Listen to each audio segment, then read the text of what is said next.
اعوذ باللہ من الشیطان الرجیم بسم اللہ الرحمن الرحیم رب اشرح لی صدری ویسر لی امری واحلل عقدۃ من لسانی یفقہوا قولی۔ السلام علیکم ورحمۃ اللہ وبرکاتہ۔ پہلے خلاصہ دیکھ لیتے ہیں، آیت نمبر 31 سے 35 تک ہوا تھا، یعنی ازواج مطہرات کا خصوصی معاملہ۔ ازواج مطہرات پر اللہ کا خصوصی فضل تھا۔ اللہ نے اپنے حبیب صلی اللہ علیہ وسلم کی زوجیت میں آنے کا شرف عطا فرمایا اور ڈائریکٹ نبی صلی اللہ علیہ وسلم سے فیض حاصل کرنے کی سعادت بخشی۔ البتہ معاملہ یہ ہے کہ جن کے رتبے ہیں سوا، ان کے سوا مشکل ہے۔ اگر ازواج مطہرات نے اپنے اس خصوصی مقام کا پاس نہ کیا تو ان کی کوتاہی پر اللہ کی طرف سے پکڑ باقی خواتین کے مقابلے میں ڈبل ہوگی۔ اسی طرح اگر انہوں نے اپنے خصوصی اعزاز کے شایان شان طرز عمل اختیار کیا تو ان کو اجر بھی دگنا عطا کیا جائے گا اور بہترین رزق سے ان کا اکرام کیا جائے گا۔ پھر آیات 32 سے 34 تک میں ان آیات میں ازواج مطہرات کو ان کا خصوصی مقام یاد دلا کر اہم ہدایات دی گئی۔ نمبر 1، نامحرم سے گفتگو کی ضرورت پڑ جائے تو لہجہ میں نرمی سے اجتناب کیا جائے اور صرف وہی بات کی جائے جو ضروری ہے۔ نمبر 2، پورے وقار کے ساتھ گھر کی چار دیواری میں رہیں اور انتہائی ضرورت کے بغیر گھر سے باہر نہ نکلے۔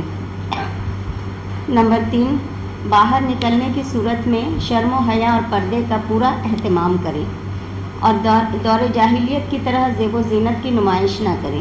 نمبر 4، باقاعدگی سے نماز ادا کریں۔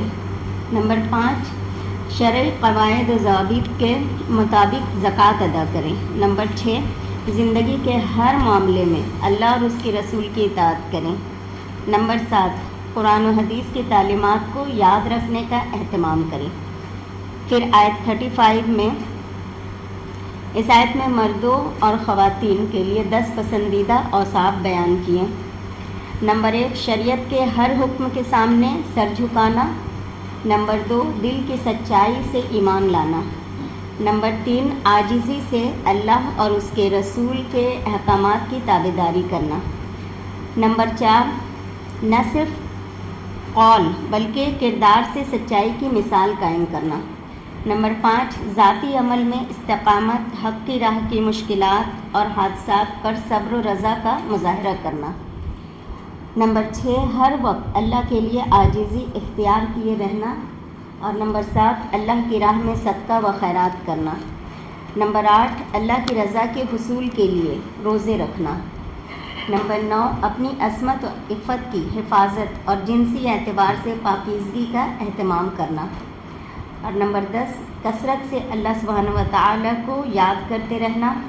آیت کے آخر میں مذکورہ بالا اوصاف کے حاملین کو گناہوں کی بخشش اور شاندار اجر کی بشارت دی گئی۔ آج ہم لوگ آیت نمبر 36 کرتے ہیں۔ وَمَا كَانَ لِمُؤْمِنٍ وَلَا مُؤْمِنَةٍ إِذَا قَضَى اللَّهُ وَرَسُولُهُ أَمْرًا أَن يَكُونَ لَهُمُ الْخِيَرَةُ مِنْ أَمْرِهِمْ وَمَن يَعْصِ اللَّهَ وَرَسُولَهُ فَقَدْ ضَلَّ ضَلَالًا مُبِينًا۔ اور نہیں ہے کسی مومن مرد اور نہ کسی مومن عورت کے لیے کہ جب فیصلہ کر دے اللہ اور اس کے رسول کسی کام کا کہ ان کے لیے ان کے کام میں کوئی اختیار باقی ہو، اور جو نافرمانی کرے گا اللہ اور اس کے رسول کی تو البتہ وہ صریح گمراہی میں جا پڑا۔ وَمَا كَانَ لِمُؤْمِنٍ، اور نہیں ہے کسی مومن کے لیے، کیا نہیں ہے؟ حق نہیں ہے، یعنی جائز نہیں ہے۔ ولا مؤمنۃ، اور نہ کسی مومن عورت کے لیے، اذا جب قضى اللہ فیصلہ کر دے اللہ ورسولہ اور اس کا رسول امراً کسی کام میں یا کسی کام کا، ان یکون لہم کہ ہوں ان کے لیے الخیرۃ کوئی اختیار، من امرہم ان کے کام کا یا ان کے کام میں یا اس فیصلے میں سے، وَمَن يَعْصِ اللَّهَ اور جو نافرمانی کرے گا اللہ کی، وَرَسُولَهُ اور اس کے رسول کی، فَقَدْ ضَلَّ پس تحقیق وہ بھٹک گیا، گمراہ ہو گیا، ضَلَالًا مُبِينًا گمراہ ہونا کھلم کھلا۔ پچھلی آیت میں مسلمین و مسلمات اور مومنین و مومنات کی صفت بیان فرما کر ان کے لیے مغفرت اور اجر عظیم کا وعدہ فرمایا گیا تھا۔ اب اس آیت میں بتایا جاتا ہے کہ ایمان اور اسلام یہ ہے کہ اپنے آپ کو اللہ اور اس کے رسول کے حوالے یا سپرد کر دیں، اور اللہ اور اس کے رسول جو حکم دے اس کو دل و جان سے قبول کریں، مرد ہو یا عورت۔ جب اللہ کا رسول کوئی حکم دے تو ایمان اور اسلام کا تقاضا یہ ہے کہ اس کے سامنے سر جھکا دے، کیونکہ اللہ تعالیٰ نے ہر انسان کو اختیار کے ساتھ پیدا کیا۔ جیسے سورج، چاند، ستارے، جتنے بھی مخلوقات ہیں ان کے پاس اللہ نے اختیار نہیں دیا ہے، لیکن انسان کے پاس اختیار ہے، آزادی ہے، اگرچہ محدود ہے لیکن انسان اپنی مرضی کر سکتا ہے۔ اس کے ساتھ ساتھ اللہ تعالیٰ نے انسان کی رہنمائی کے لیے کتابیں بھیجی، رسول بھیجے، پھر انہیں اللہ اور رسول کی پیروی کا حکم بھی دیا۔ اور کس طرح کی پیروی کا؟ کہ جب اللہ اور اس کا رسول کسی بات کا حکم دے دے، یعنی قضا کہتے ہیں قولاً یا عملاً، کسی کام کا فیصلہ کرنا، یا اللہ سبحانہ و تعالیٰ کسی بات کا فیصلہ کر دے تو پھر انسان کے پاس اختیار نہیں رہتا کہ وہ اپنی مرضی کرے۔ یہاں پر خیرتن کا مطلب اختیار ہے، خیر بھی اسی سے ہے، یعنی بھلائی بھی اسی سے ہے، خیرہ۔ تو مراد یہ ہے کہ خیر تو اسی میں ہے کہ بلا چو و چرا فیصلے کو مان لے، اس کی مخالفت نہ کرے۔ اور اگر کوئی شخص اللہ اور رسول کے فیصلوں کو قبول نہیں کرتا تو اس صورت میں فقط ضل ضلالا مبینہ، اس کے گمراہ ہونے میں کوئی شک ہے ہی نہیں۔ اس کی گمراہی کیسی گمراہی ہے؟ واضح صریحاً بھٹک گیا، اور جتنی بڑی نافرمانی ہوگی اتنا بڑا ضلال ہوگا، یعنی اتنا بڑا ضلال، اتنی بڑی گمراہی۔ یہ بالکل ایسے ہی ہے جیسے ایک آدمی، جیسے آپ کسی سیدھے راستے پر چلتے چلتے غلط ٹرن لے لیں گی تو نتیجہ کیا ہوگا کہ جتنا جتنا آپ قدم آگے بڑھائیں گی آپ اپنے منزل سے اتنا ہی دور ہوتی چلی جائیں گی۔ تو جتنا جتنا آگے بڑھتے جائیں گے اصل راستے سے اتنا ہی دور ہوتے چلے جائیں گے۔ تو یہاں اسی بات کو مینشن کیا گیا ہے۔ اصل میں یہ دو آیت کسی خاص پس منظر کے بارے میں بیان ہو رہی ہے۔ آیت نمبر 37 دیکھتے ہیں۔ وَإِذْ تَقُولُ لِلَّذِي أَنْعَمَ اللَّهُ عَلَيْهِ وَأَنْعَمْتَ عَلَيْهِ أَمْسِكْ عَلَيْكَ زَوْجَكَ وَاتَّقِ اللَّهَ وَتُخْفِي فِي نَفْسِكَ مَا اللَّهُ مُبْدِيهِ وَتَخْشَى النَّاسَ وَاللَّهُ أَحَقُّ أَنْ تَخْشَاهُ فَلَمَّا قَضَى زَيْدٌ مِّنْهَا وَطَرًا زَوَّجْنَاكَهَا لِكَيْ لَا يَكُونَ عَلَى الْمُؤْمِنِينَ حَرَجٌ فِي أَزْوَاجِ أَدْعِيَائِهِمْ إِذَا قَضَوْا مِنْهُنَّ وَطَرًا وَكَانَ أَمْرُ اللَّهِ مَفْعُولًا۔ اور یاد کرو جب آپ صلی اللہ علیہ وسلم اس شخص کو فرماتے تھے جس پر اللہ نے انعام کیا اور آپ نے بھی اس پر انعام کیا کہ اپنی بیوی کو اپنے پاس روکے رکھ اور اللہ سے ڈر، اور آپ چھپاتے تھے اپنے دل میں وہ بات جسے اللہ ظاہر کرنے والا تھا، اور آپ لوگوں کے تان سے ڈرتے تھے، اور اللہ زیادہ حقدار ہے کہ تم اس سے ڈرو۔ پھر جب زید نے اس سے اپنی حاجت پوری کر لی تو ہم نے اسے آپ کے نکاح میں دے دیا تاکہ مومنوں پر کوئی تنگی نہ رہے اپنے لے پالکوں کی بیویوں سے نکاح کرنے میں، جب وہ ان سے اپنی حاجت پوری کر لے، یعنی طلاق دے دے، اور اللہ کا حکم پورا ہو کر رہنے والا ہے۔ وَإِذْ تَقُولُ، اور جب تم کہہ رہے تھے، لِلَّذِي، اس شخص سے، أَنْعَمَ اللَّهُ، انعام کیا اللہ نے، علیہ جس پر، وَأَنْعَمْتَ، اور انعام کیا تو نے، علیہ اس پر، امسک روک لو، علیہ کا خود پر، زوجہ کا اپنی بیوی کو، واتق اللہ اور ڈرو اللہ سے، وتخفی فی نفسک اور تم چھپا رہے تھے اپنے دل میں، ما اللہ جو کہ اللہ مبدی ہی ظاہر کرنے والا تھا اس کو، وتخشی اور تم ڈر رہے تھے، الناس لوگوں سے، واللہ اور اللہ، احق زیادہ حقدار ہے، ان تخشاہ کہ تم ڈرو اس سے۔ یہ آیت حضرت زید بن حارثہ کے بارے میں ہے، اور اس میں دراصل آپ صلی اللہ علیہ وسلم کا حضرت زینب کے ساتھ جو نکاح ہوا تھا اس کے بارے میں کچھ گفتگو ہے۔ وَإِذْ تَقُولُ میں تقولو سے مراد نبی صلی اللہ علیہ وسلم ہے، جب آپ کہہ رہے تھے، اور للذی سے مراد زید بن حارثہ ہیں۔ کون ہے زید بن حارثہ؟ انعم اللہ علیہ، جن پر اللہ نے انعام کیا، یعنی اسلام کی توفیق بخشی۔ حضرت خدیجہ کے بعد وہ دوسرے تھے جو ایمان لائے تھے، تو جو 4 لوگ جو سب سے پہلے ایمان لائے تھے ان میں یہ دوسرے تھے، یعنی غلاموں میں سب سے پہلے ایمان لانے والے تھے۔ حضرت زید بن حارثہ قبیلہ قلب کے ایک شخص حارثہ کے بیٹے تھے۔ 8 سال کی عمر میں ان کے قبیلے پر ڈاکوؤں کا حملہ ہوا اور مال و متاع کے ساتھ انہوں نے جو بچے پکڑے ان میں حضرت زید بھی تھے۔ ان کو پکڑنے کے بعد بیچ دیا گیا۔ اتفاق سے حضرت خدیجہ کے ایک بھتیجا تھے حکیم بن حزام، انہوں نے ان کو خریدا اور طائف سے خریدا اور مکہ میں لا کر اپنی پھوپھی حضرت خدیجہ کے حوالے کر دیا۔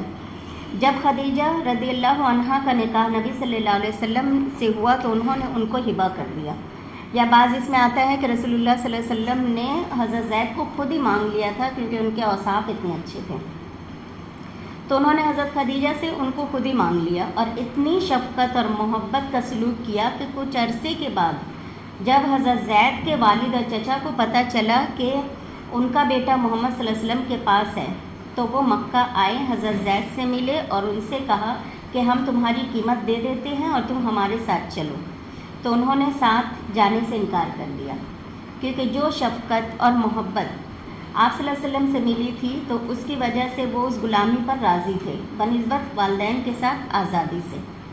تو انہوں نے کچھ برا بھلا بھی کہا اپنے بیٹے کو کہ تم کیسے انسان ہو کہ اپنے خون کے رشتوں پر بیگانوں کو ترجیح دے رہے ہو۔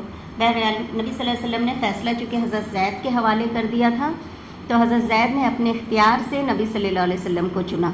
اس پر آپ صلی اللہ علیہ وسلم اتنا خوش ہوئے کہ انہوں نے ان کو آزاد کیا اور ایک مجمع عام میں اعلان کیا کہ آج کے بعد زید میرے منہ بولے بیٹے ہوں گے اور ان کو زید بن حارثہ نہیں زید بن محمد پکارا جائے گا۔ تو یہ تھا آپ صلی اللہ علیہ وسلم کا احسان، انعمت علیہ، انعام بمعنی احسان۔ کیا احسان تھا؟ آپ کا غلامی سے آزاد کیا، آپ نے غلامی سے آزاد کیا، بیٹا بنایا، محبت دی، پروٹیکشن دی، اور پھر جب آپ بڑے ہوئے تو آپ کا نکاح اپنی پھوپھی زاد سے کر دیا، پھوپھی زاد یعنی حضرت زینب سے۔ اور عربوں کے اس معاشرے میں کہ کوئی شخص جو غلام ہو ایک ٹیگ لگ جاتا ہے کہ یہ غلام تھا، چاہے وہ کسی بھی اچھے قبیلے سے تعلق رکھتا ہے، تو کسی آزاد گھرانے کی اعلیٰ نسل کی ایک خاتون کے ساتھ ان کا نکاح ہو رہا ہے، لیکن آپ صلی اللہ علیہ وسلم مسلمانوں میں برابری پیدا کرنا چاہتے تھے، لہٰذا آپ نے حضرت زید کو اور حضرت زینب کے گھر والوں کو اس رشتے کے بارے میں کہا۔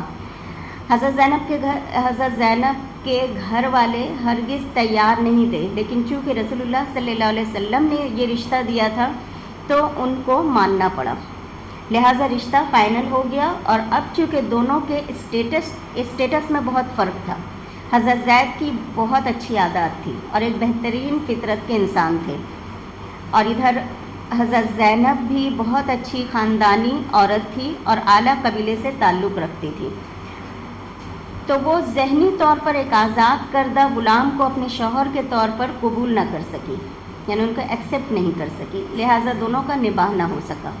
حضرت زینب بھی ایک اعلیٰ کردار کی خاتون تھی اور حضرت زید بھی بہت بہترین انسان تھے، دونوں کی آپس میں نہ بن سکی۔ حضرت زید نبی صلی اللہ علیہ وسلم کے پاس آتے اور آ کر شکایت لے کر آتے کیونکہ وہ ان کے باپ کی جگہ بھی تھے۔ آپ صلی اللہ علیہ وسلم ان کو بار بار سمجھاتے، کہتے کہ ان میں کیا خرابی ہے، کیوں تم انہیں طلاق دینا چاہتے ہو؟ کہا کہ وہ اپنی خاندانی شرف کی وجہ سے میرے مقابلے میں بڑائی کا احساس رکھتی ہیں۔ اب سوچے اگر بیوی شوہر کے مقابلے میں بڑائی کا احساس رکھتی ہو تو پھر نباہ بہت مشکل ہو جاتا ہے۔ آیت نمبر 38، ما کان علی النبی من حرج فیما فرض اللہ لہ سنت اللہ فی الذین خلو من قبل وکان امر اللہ قدرا مقدورا۔ نبی پر اس کام میں کوئی حرج، کوئی تنگی نہیں ہے جو اللہ نے اس کے لیے مقرر کیا، اللہ کا یہی دستور رہا ہے ان میں جو پہلے گزرے، اور اللہ کا حکم صحیح اندازہ سے مقرر کیا ہوا ہے۔